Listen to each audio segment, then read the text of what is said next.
Bienvenidos y bienvenidas a todos. Es un gustazo para nosotros tomar este segundo bloque, este segundo módulo, que dimos en llamar contexto socioeducativo y laboral. ¿Sí? La idea del trabajo, como mencionamos en la sesión anterior, es poder empezar a otorgarles herramientas prácticas para la comprensión del mercado de trabajo, partiendo de una base que es fundamental entender que estamos hablando de mercado de trabajo de varios países. Entonces siempre vamos a tener un matiz geográfico que es importante tener en cuenta y que es importante que ustedes sean los que nos nutran de esta información y de esta contextualización, que como bien mencionábamos en el taller anterior, es parte del foco de la educación popular, es la contextualización. Así que si nosotros vamos a trabajar cosas y ejemplos, digamos, vamos a trabajar algunos conceptos que son generales, vamos a ver algunos ejemplos para el contexto uruguayo, que naturalmente es el que más dominamos, pero más que nada para ver aplicaciones prácticas. Luego estará también en ustedes y las tareas que podemos ir realizando juntos, el poder darle contexto y carne a lo que trabajemos. Entonces, como decíamos, los objetivos que vamos a perseguir en este módulo tienen que ver con el análisis del contexto socioeducativo y laboral de cada país, siempre según los perfiles de los centros educativos en los que estamos trabajando. Eso también va a ser otra clave de lo que trajimos hoy. Es un contexto socioeducativo en el cual se inserta el centro. Y el segundo va a ser revisar la oferta educativa del centro en función de las demandas y tendencias identificadas. Es decir, no vamos a analizar el contexto solo para conocer el mercado de trabajo, sino que lo vamos a analizar para poder revisar la oferta educativa que cada centro está haciendo o tiene vigente el día de hoy, para una palabra que nos va a atravesar a lo largo de todo el módulo, que es la idea de pertinencia, digamos, ¿sí? Es decir, la oferta educativa de un centro que tiene como objetivo vincular a jóvenes y personas de todas las edades a empleos de calidad o potencialmente a emprendimientos de calidad, tiene que estar alineada con el mercado de trabajo, en el sentido de formar para lo que se demanda. Si de nada sirve seguir formando taquígrafos, por ejemplo, ¿sí? Eso ya no existe más. Entonces, por ahí la palabra pertinencia va a ser como un concepto transversal a todo lo que hablemos, y todo lo que hablemos hoy va a estar enfocado en dotar de pertinencia a esa currícula a partir de analizar el mercado de trabajo. Es importante aclarar que no vamos a ser taxativos, esto no es una lista única de las metodologías que existen para analizar el mercado de trabajo, sí que son de las más comunes y las más utilizadas, ¿sí? Entonces, sin más, nos metemos por ahí. Vamos a trabajar un poquito con qué es el mercado laboral. Vamos a poner algunos conceptos sobre la mesa. Uno podría separar la población total de un país.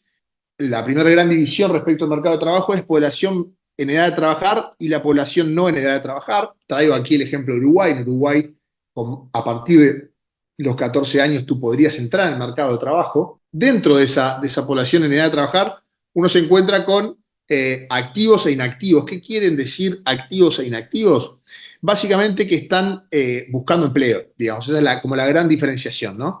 Dentro de los inactivos podemos encontrarnos los jubilados, pensionistas, rentistas, estudiantes, gente que hace desde el hogar. Bueno, por el motivo que fuera, no se encuentran activamente buscando empleo, ¿sí? Y esa es la primera gran división para cuando hablemos de estadísticas laborales. Los activos son personas que están buscando empleo activamente, y dentro de ellos naturalmente nos vamos a encontrar con personas que encuentran empleo y están trabajando el día de hoy, y personas que no están encontrando el empleo que están buscando. Dentro de los desocupados nos vamos a encontrar con desocupados propiamente dicho, que es una manera de decir que no está buscando trabajo por primera vez. Y esta es como una diferenciación que hacen las estadísticas oficiales. Por lo general, diferencian desocupados propiamente dichos de quienes buscan trabajo por primera vez. Y dentro de los ocupados tenemos como tres categorías. Primero, los subocupados, que ahora vamos a ver de qué se trata.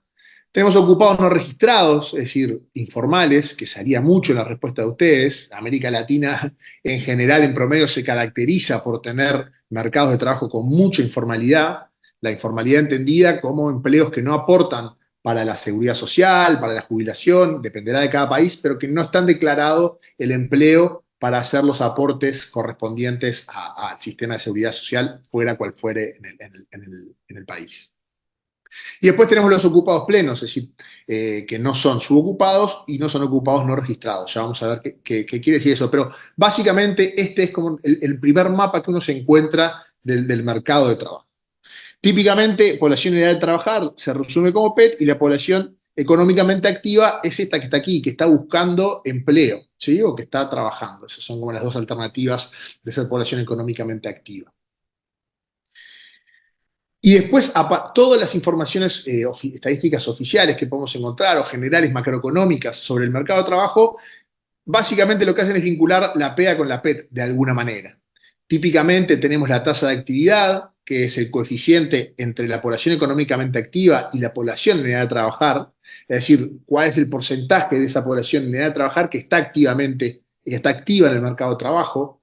La tasa de desempleo, perdón, la tasa de empleo es el coeficiente entre la población en edad, perdón, entre los ocupados y la población en edad de trabajar, y es un indicador de demanda de trabajo, ese podría ser como nuestro primer indicador, y la tasa de empleo naturalmente será los desocupados sobre la población en edad económicamente activa, ¿sí? Y refleja de vuelta esta idea como de exceso de oferta al mercado de trabajo, así es como un segundo indicador. Entonces seguramente son indicadores a los que estamos muy acostumbrados a escuchar, son indicadores que por lo general aparecen frecuentemente en los países, pero son en principio demasiado macro para acercarlos a las necesidades o vida diaria de un centro educativo. ¿Qué es el desempleo? Y ahí vamos un poquitito con lo que hablábamos recién. Bueno, voy a hacer la definición de Uruguay porque cada país puede tener alguna sutileza en esto, pero básicamente la persona desempleada es aquella que está buscando empleo en el periodo de referencia. En general, estas estadísticas se consiguen con encuestas continuas de hogares, encuestas permanentes de hogares, dependerá de los países, pero en general se le pregunta a la persona: ¿estás buscando empleo? ¿Has buscado empleo en la última semana? ¿Estás buscando activamente empleo? Ese suele ser el tipo de preguntas que se les hace. Y si está buscando pero no tiene empleo, entonces está desempleado. Y hay una característica clave, es decir, tengo que estar buscando empleo para ser desempleado. ¿Cuál es el subempleo? El subempleo son aquellas personas que están trabajando menos de 40 horas habitualmente y que desean trabajar más, están disponibles para hacerlo, pero no consiguen más trabajo. Y esto es importante también tenerlo, porque las cifras de empleo muchas veces pueden esconder algunos problemitas. Primero, el de informalidad, eso está claro y es un indicador bien conocido en América Latina, pero también el de subempleo, que se enfrentan sobre todo los jóvenes y las personas que ingresan por primera vez al mercado de trabajo, desearían trabajar más horas, están ocupadas y en principio hay una barrera que ya trascendieron, pero no están trabajando todo lo que quisieran, ¿sí? Y en general cuando nos empleamos, cuando estamos empleados, estamos desempeñando una ocupación, ¿sí? ¿Qué es una ocupación? Más allá de las definiciones de IT, que las dejo acá como para que les revisen, definir una ocupación en el mercado de trabajo requiere básicamente de conocer tres cosas: las tareas, las responsabilidades y las habilidades necesarias para desempeñar esa ocupación. Es decir, un contador tiene un conjunto de tareas, como serán liquidar sueldos, hacer conciliaciones de caja, hacer los libros contables. Tiene un conjunto de responsabilidades que están asociadas a esas tareas, es responsable del pago de sueldos, es responsable por la correcta finalización de los libros contables y las declaraciones impositivas que pudiera haber, y para eso requiere un conjunto de habilidades, ¿sí? Requiere saber usar programas contables, requiere conocer las normas internacionales de contabilidad, requiere conocer la legislación particular de cada país, y estas tres ideas va a ser bien importante cuando nos acerquemos al mercado de trabajo para tratar de entender qué es lo que está demandando una empresa y cómo puedo yo, centro educativo, trabajar con ella para esta formación. Debo tratar de reconocer tareas, responsabilidades y habilidades. Esa es la primera manera de definir ocupación, una manera bastante estándar de definir ocupación. Solo para que sepan que existe, después va a quedar subido esta definición, pero la OIT, la Organización Internacional del Trabajo, que es un poco el organismo internacional que está arriba de estos temas, define la CIO, que es la Codificación Internacional Uniforme de Ocupaciones, que es una taxonomía para identificar ocupaciones, que le pone nombre y ya define el conjunto de tareas, responsabilidades y habilidades que cada ocupación tiene. Vamos a dejar subido también en el aula el acceso al portal de estas calificaciones, que son un buen mapa porque recoge información de todos los países de Europa sobre qué define cada ocupación. Y entonces es un buen hoja de trampa o atajo para poder tener desde los centros educativos una definición de la ocupación. Si yo quiero formar contadores, si yo quiero formar electricistas, si yo quiero formar carpinteros, bueno, la OIT ya me hace una descripción de las tareas, habilidades y conocimientos que deberían tener y las responsabilidades asociadas a la ocupación. Le vamos a dejar subido el link, como les decía, pero acá hay un primer concepto importante para tener en cuenta cuando nos acercamos al mercado de trabajo, que además es importante porque la gran mayoría de las encuestas continuas a hogares trabajan con esta taxonomía, ¿sí? Cuando vemos las ocupaciones dentro de la inmensa mayoría de las encuestas continuas de hogares, estamos hablando de esta codificación. Con estas ideas en la cabeza, lo que nosotros desde Matter les proponemos o los desafiamos a desarrollar es un sistema de actualización de la oferta educativa, ¿sí? ¿Qué es esto? Bueno, es un sistema que es capaz de analizar el contexto socioeducativo laboral y que es capaz de revisar la oferta educativa del centro en función de lo que ha encontrado. La noción de sistema o la idea de sistema debería acercarnos hacia algo que funciona continuamente y que está continuamente consiguiendo información. De todo tipo. Ustedes lo marcaban. ¿Cómo consiguen la información? Desde cifras estadísticas oficiales donde las hubiera, pero también en conversaciones con empresarios, en preguntarle a los egresados, en conocidos, en su propia percepción, en revisar la información que surge de los portales de búsqueda de empleo. Entonces, como centro educativo que forma personas para ingresar al mercado de trabajo, deberíamos ser capaces de tener este sistema de actualización de la oferta educativa, de poder vincular lo que vea en el mercado de trabajo con la oferta educativa del centro. Y hacia allí vamos con algunas ideas a partir de ahora. ¿Qué caracteriza este sistema? Lo que decíamos recién, está centrado en la observación, tiene foco en el trabajo de calidad de los egresados, y esto es bien importante, es dinámico y continuo, ¿sí? Funciona en diálogo fluido con su entorno, que es un poquito lo que veíamos en la respuesta de ustedes hace un ratito, y tiene mecanismos ágiles y efectivos para afectar la oferta y prácticas educativas en el centro y en el aula. Y esto va a ser central, es decir, no solo quiero observar, sino quiero saber cómo hago para traducir lo observado a oferta y práctica educativa en el centro en el que trabajo. Que como he mencionado, en el mercado de trabajo se puede analizar desde varias puntas. Lo importante desde nuestra perspectiva es saber cuáles son las debilidades y fortalezas de cada tipo de información que uso. ¿Por qué? Porque el ideal sería poder usarlas todas en función de lo que yo quiero hacer, ¿sí? Acá lo que nos vamos a proponer es afectar la currícula, pero cada tipo de información tiene ventajas y desventajas para esto. ¿Tá? Entonces, lo que yo tengo enfrente al final es una caja de herramientas con un conjunto de herramientas, martillo, destornillador, taladro, que yo tengo que entenderlos para saber cuál me conviene usar en función de lo que yo quiero hacer, ¿sí? Entonces, rápidamente voy a hacer una pasadita un poco rápida y dar un ejemplo a de lo que me refiero, de las principales estadísticas del mercado de trabajo que existen. Primero tenemos el conjunto que se llama estadísticas normalizadas. Acá entran las encuestas continuas de hogares, encuestas permanentes de hogares, depende del país, pero en general tienen un nombre vinculado con encuesta que se hace siempre y que es a los hogares, ¿sí? Esas son como la manera de identificarlo. Información del propio sistema educativo, no está vinculado con el mercado de trabajo, pero es información que puede leerse del mercado de trabajo. Y los registros administrativos, esto es registros que hace, por ejemplo, las direcciones impositivas de cada país o los sistemas de seguridad social respecto de contrataciones, sueldos, impuestos que a veces son públicas y pueden utilizarse para leer el mercado de trabajo. Un segundo grupo que ustedes lo proponían también es el relevamiento propio, es decir, más allá de lo que hagan otros y estadísticas que hagan otros, yo puedo hacer mis propios relevamientos y es bueno que se hagan, porque esos relevamientos propios consiguen captar algo más de la territorialidad de cada centro. Yo te puedo venir a los portales de empleo, puedo hacer estudio de trayectorias, encuestas a empleadores, ¿sí? Y lo tercero es información secundaria, es decir, hay un montón de instituciones que hacen análisis de mercado de trabajo bien sistemáticos, bien rigurosos, que es bien importante poder tenerlos mapeados, saber cuáles son, cada cuánto se publican, para poder leer esas tendencias.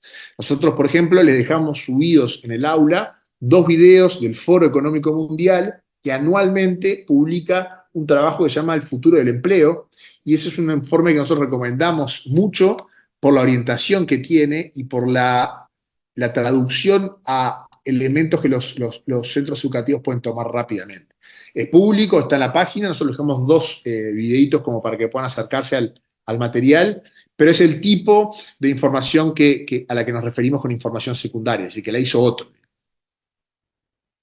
Estadísticas normalizadas, que son, bueno, en general son estas encuestas permanentes de hogares. ¿Qué es lo que tiene de bueno? Que en general, si son fiables, naturalmente, y si tenemos instituciones estadísticas, como en varios países de la región las tenemos, son encuestas que son representativas, es decir, que puedo leer a todo el país a partir de la encuesta, generan un buen volumen de información para caracterizar edad, sexo, formación, entre otras, considera el empleo informal, y eso en América Latina es bien importante, nos ayudan a construir tendencias y yo acumulo año a año esas encuestas. Y lo que mencionábamos, usan codificaciones internacionales, es decir, que fácilmente podríamos compararnos entre países para leer elementos regionales. ¿Cuáles son las debilidades? Son costosas, es decir, son caras de hacer, eso a veces impide que se hagan tan seguido en algunos países. Pueden tener problemas de representatividad en zonas aisladas, en países donde tenemos algunos territorios un poquito aislados, es difícil que estos institutos lleguen, no relevan competencias, no están pensadas para los centros educativos, son lentas para anticipar porque en general son anuales o semestrales y me puedo perder de mucha cosa que va pasando en el medio y como están armadas para ser representativas, difícilmente me muestren, que me anticipen cosas. En general va a ser representativo, entonces lo nuevo, lo original, lo que recién empieza, en general va a quedar por fuera de estas encuestas. Y lo otro que es bien importante tener en cuenta es que no está mostrando la demanda, sino las contrataciones, es lo que efectivamente se contrató.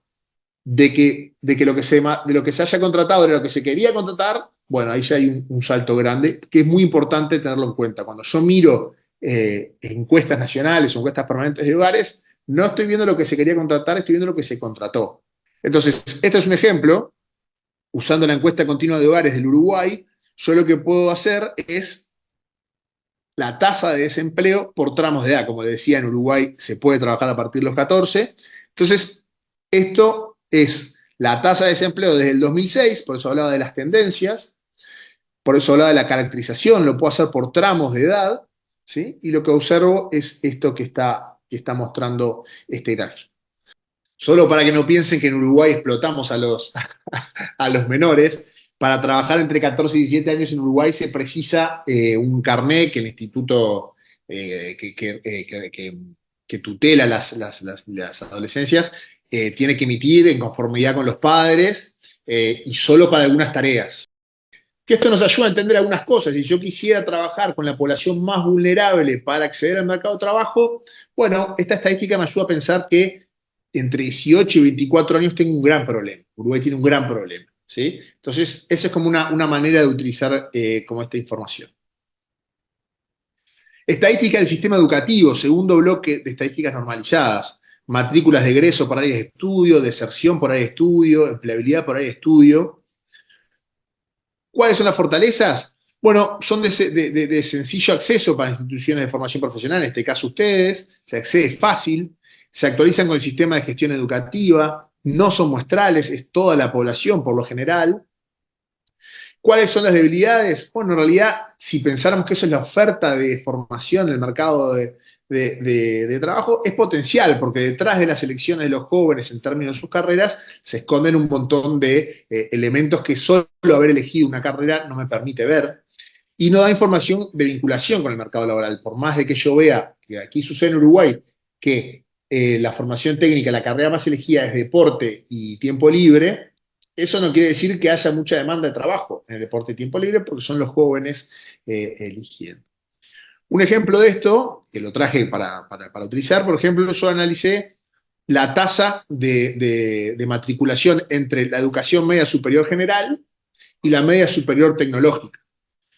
Una lectura que se puede hacer de esto, o que yo hago de esto, es cómo ha crecido la tasa de matriculación en la media superior tecnológica, casi que se triplicó, ¿sí?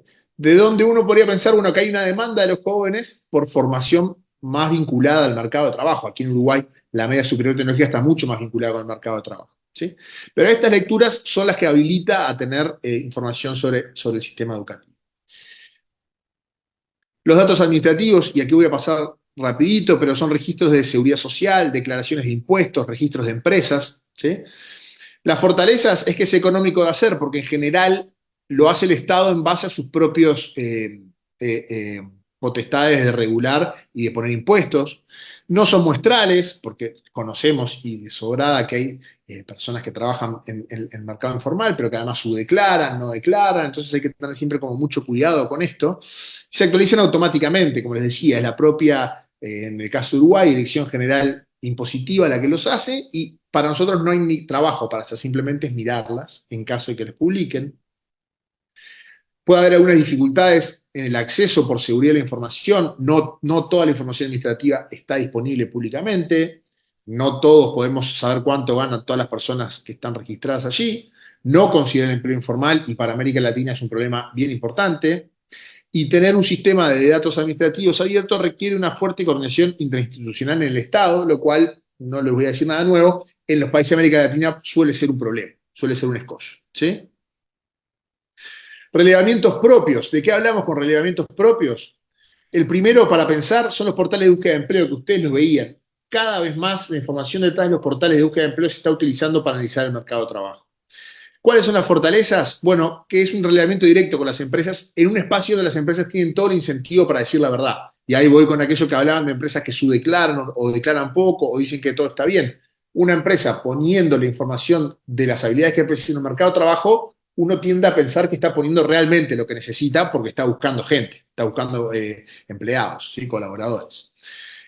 Eh, Potencialmente podemos acceder a mucha información de actualización inmediata, de vuelta, nosotros no tenemos que hacer nada, el portal funciona y hace todo para que se cuelguen muchas vacantes allí, y se pueden incorporar los servicios públicos de empleo, que en muchos países de América Latina, Uruguay no es el caso, tienen mucha potencialidad para trabajar esto. ¿Cuáles son las debilidades? Bueno, la primera y la más grande es que está sesgado, no es todo el mercado de trabajo, es una parte específica del mercado de trabajo, es información que no está codificada porque las empresas ponen lo que les parece, en general no se les pide que lo hagan de una manera para estar de acuerdo con la codificación de la OIT ni de las encuestas permanentes. Hay requerimientos técnicos altos para acceder a esa información, que en general tienen que ver con conocimientos de web scraping y analítica de datos, que en general no están alocadas en los centros educativos. Y los portales tienen objetivos comerciales, entonces muchas veces es difícil dilucidar cuántos son reales o cuánto es el portal reposteando sus vacantes para poder generar más tráfico en sus portales. Pero dicho esto, esta es una información que en Uruguay pudimos obtener trabajando con un portal que se llama Busco Jobs, donde las empresas valoran qué habilidades blandas de estas que están aquí abajo del 0 al 12 para el puesto. ¿Sí? Entonces yo busco un contador y valoro del 0 al 12 la habilidad de compromiso. Y esto es lo que pudimos observar en Uruguay. Aquí tenemos cómo va la valoración de las empresas que postearon en el portal Busco Jobs de estas competencias transversales.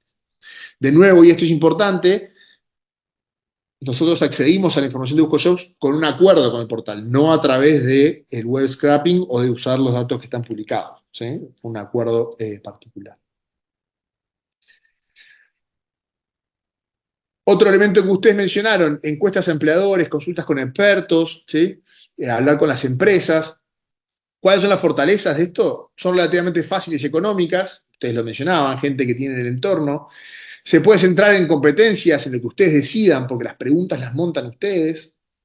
Ayudan a comprender casos subyacentes porque pueden repreguntar, estar hablando con una empresa me habilita a repreguntar. Y también para los centros que quieren hacer participar a las empresas, hacer estas encuestas, estos relevamientos, estas charlas, estas reuniones, son mecanismos de participación e involucramiento bien importantes. Debilidades, bueno, son subjetivas, digamos, estoy preguntándole a una persona particular, a un empresario particular. Eso tiene problemas de representatividad, no estoy siendo representativo. Tengo el riesgo, obviamente, en las conversaciones de poner énfasis en temas que no son centrales. Hacerlo de forma amplia y sistemática puede insumir mucho tiempo, es decir, todos los años estar contactando a todas las empresas para hacerle todas la misma, bueno, puede ser un poquito costoso en términos de tiempo, pero es otra manera para poder trabajar esto. Este es, por ejemplo, una encuesta que hicimos a empresas en Uruguay y lo que queríamos saber es qué es más importante, habilidades blandas o habilidades técnicas, esta discusión que está tan vigente hoy en día, y le hicimos esta encuesta y estas son las respuestas que nos dieron.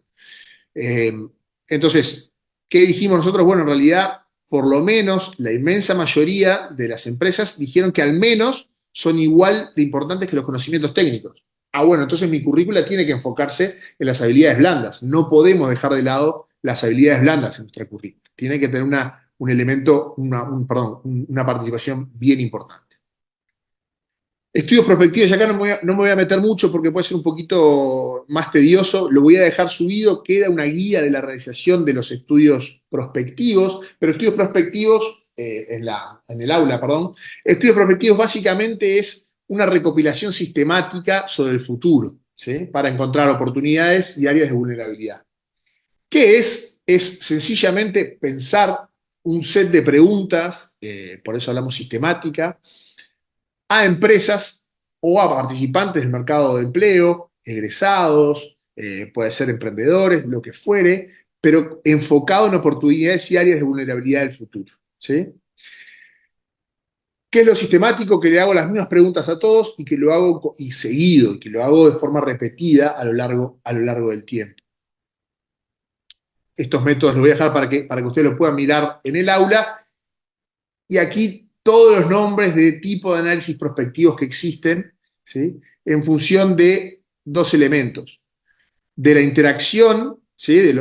Con las empresas y de conocimientos especializados que pueda haber y de qué tan empírico o creativo puede ser la construcción. Es decir, si yo solo voy a hablar de estadísticas o voy a hacer preguntas, construcción de escenarios para trabajar con las empresas. De vuelta, esto queda todo detallado, nos pareció un poco pesado trabajarlo con ustedes, pero estos son todos nombres que se han venido a dar de maneras de explorar el futuro en conjunto con las empresas. Y acá es bien importante una cosa, a veces, o a mí me pasa por lo menos que escucho métodos prospectivos y pienso en ciencia ficción, pero no es nada más que ordenar una discusión y llevar un buen registro de preguntas relevantes para hacer a un grupo de personas, empleadores, empresas, emprendedores, egresados, jóvenes, que yo entienda que tienen algo para decirme sobre lo que va a pasar. ¿Sí? Porque entiendo que los nombres análisis morfológico a veces como que asusta, pero no tiene nada de sofisticado. ¿Sí? Vamos ahora como al segundo paso un poquito de este trabajo de mapear el mercado de trabajo que tiene que ver con identificar las brechas. ¿Sí? ¿Qué es una brecha, digamos? ¿Cuál podría ser la definición de brecha? ¿Y por qué queremos estar atentos a ellas como centro educativo de formación para el empleo de calidad? Bueno, si el mercado de trabajo es un mercado de habilidades, una brecha es un desajuste entre oferta y demanda. Es decir, si en el mercado de trabajo hay gente que dice yo necesito tus habilidades para determinada ocupación y hay gente que dice yo tengo las habilidades que tú precisas para esa ocupación, entonces una brecha es cuando o hay mucha oferta o hay mucha demanda. Es decir, hay mucho capital humano o poco capital humano y hay muchos empleos o pocos empleos. ¿Sí?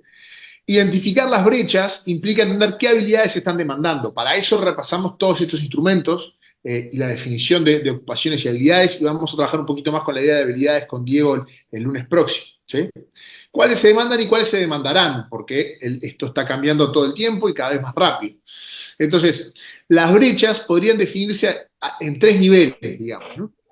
Y uno podría decir, una aproximación de brecha podría ser un gap de habilidades, un skill gap. Es decir, de las habilidades que yo preciso, que es uso eficiente de la inteligencia artificial para la generación de imágenes, por ejemplo, o soldadura de navíos, no estoy encontrando esa habilidad.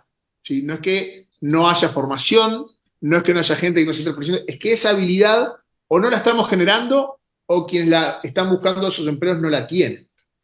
Otro es el gap de educación, de niveles educativos. No estoy encontrando personas con estudios terciarios para esta ocupación. ¿Sí? Ese podría ser típicamente otro gap. ¿Sí?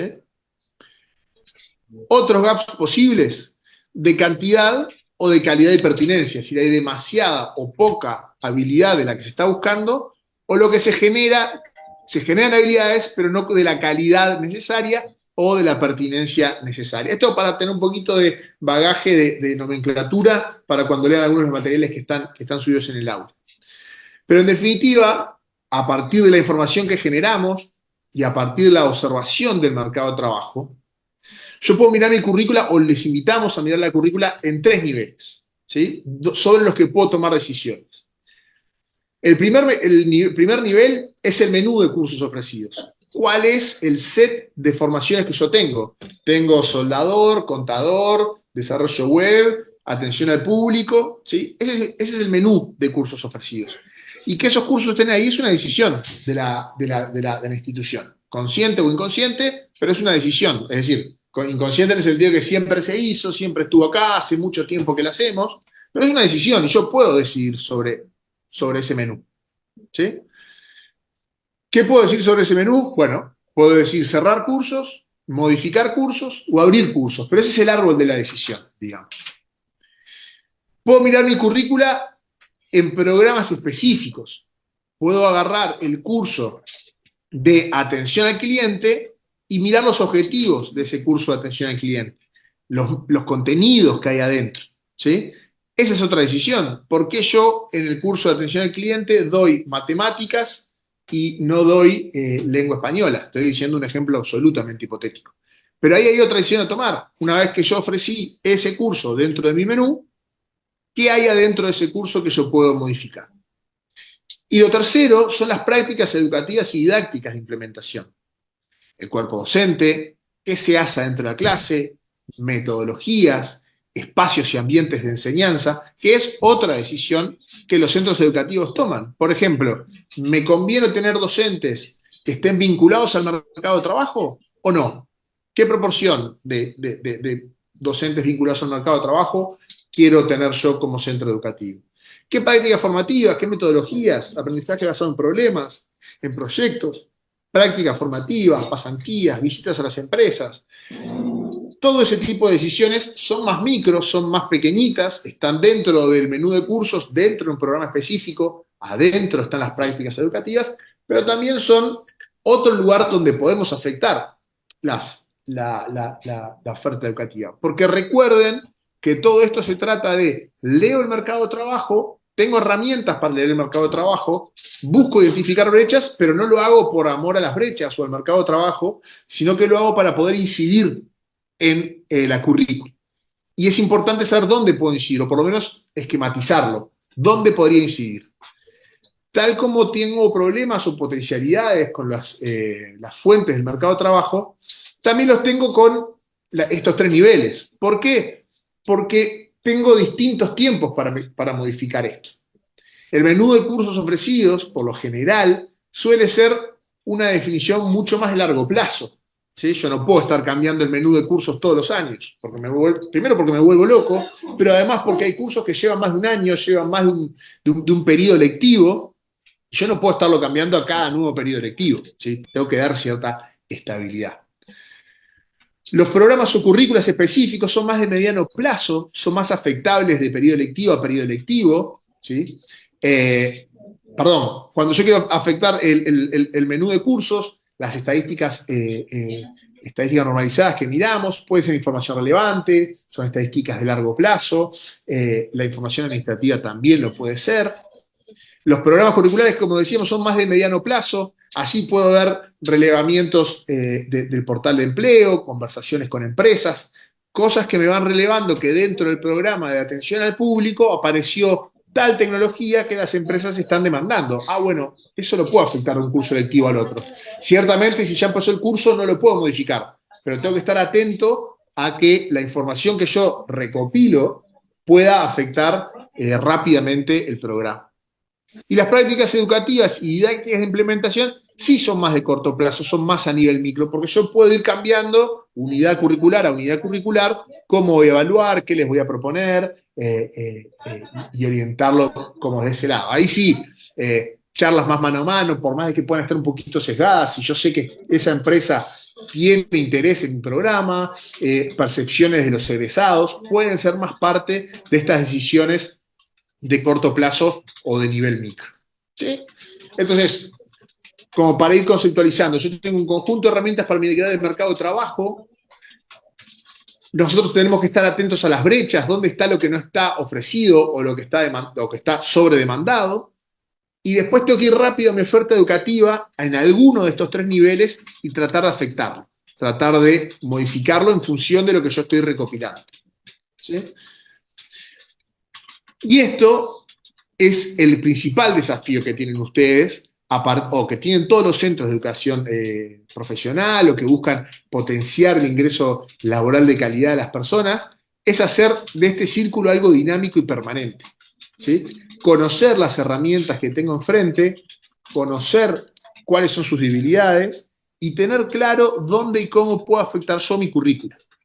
Porque ahí está el principal problema de muchos de estos programas, es que después no saben cómo traducirlo a currícula. Y ahí tenemos un tema. Entonces, del mercado de trabajo a la currícula, pero después esa currícula tiene que llevarse al mercado de trabajo. Yo tengo que poder tener la posibilidad de preguntarle a las empresas, de preguntarle a los egresados, esto que estoy formando, ¿lo precisás, empresa? ¿Te sirvió, egresado? Porque desde esas revisiones de la currícula también realimento mi sistema de actualización de la currícula. ¿Sí? Entonces esta imagen creo que es como orientativa en ese sentido. Yo diseño currícula a partir del mercado de trabajo, pero esa currícula yo quiero que vaya al mercado de trabajo de vuelta. Quiero que nuevamente se enfrente al mercado de trabajo y yo pueda estar atento a entender si lo que diseñé estaba orientado a lo que se está demandando o no. Básicamente porque es la principal herramienta que les vamos a dar o que les van a dar a sus participantes, es decir, la currícula, los conocimientos, las habilidades y competencias que puedan desarrollar en sus formaciones. ¿Sí?